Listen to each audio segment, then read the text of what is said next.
Dieu désire dans son cœur que son plein conseil soit manifesté. Dieu doit voir ce plein conseil dans une réelle représentation. C'est pour cela qu'il introduit dans son œuvre ceux qui voudront y entrer et qui paieront le prix qui implique cette position. En premier lieu, ils le satisferont et deuxièmement, ils le serviront dans ce dessein. Il est fondamental et essentiel qu'il y ait dans nos cœurs cette passion pour cette pleine pensée de Dieu.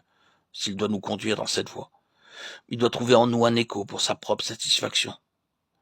Toutefois, dans sa manière d'agir envers nous, il peut aussi nous conduire à travers des voies qu'il permet, c'est-à-dire des voies qui sont moins élevées que sa pleine et ultime pensée nous concernant, mais cependant à travers lesquelles il nous conduira par sa volonté permissive.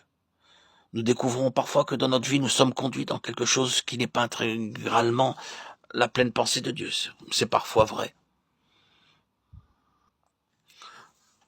Oui, Dieu, dans sa souveraine et permissive volonté, nous conduit dans certaines conditions qui ne sont pas du tout sa pleine pensée, afin que notre nouvelle position soit fondée sur une réelle expérience spirituelle et non sur une doctrine ou une théorie que nous avons acceptée ou qui nous a été imposée.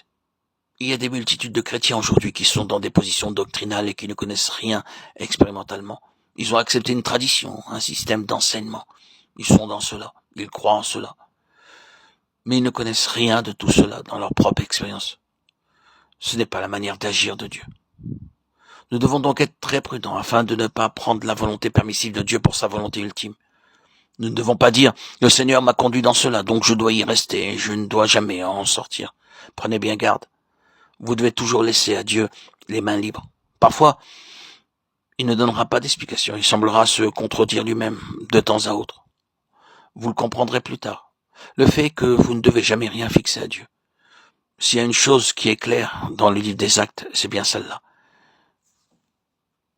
Dieu ne va pas être dépendant des idées des hommes concernant ce qu'il doit faire.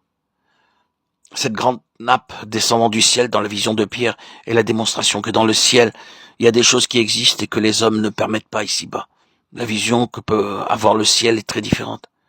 Pierre a discuté de cette chose avec le Seigneur. Jamais, non Seigneur, il aurait pu ajouter, je peux citer l'Écriture à ce sujet, Seigneur, regarde Lévitique 11. Et le Seigneur lui fait parfaitement comprendre qu'il ne pourra rien faire avec tout cela. La souveraineté exige une route dégagée. Dieu fait toujours ce genre de choses. Et il veut que nous soyons dans la position qui lui permette de faire comme il voudrait avec nous, et que nous ne discutions pas. C'est la seule manière de parvenir à la plénitude. Si vous êtes attaché par votre tradition, par votre éducation, par ce qui peut avoir été du Seigneur dans le temps, si vous êtes attaché à cela et que vous dites maintenant, ce sera comme c'était au début et en sera toujours ainsi, vous empêchez de dégager le chemin donnant accès à l'esprit de plénitude.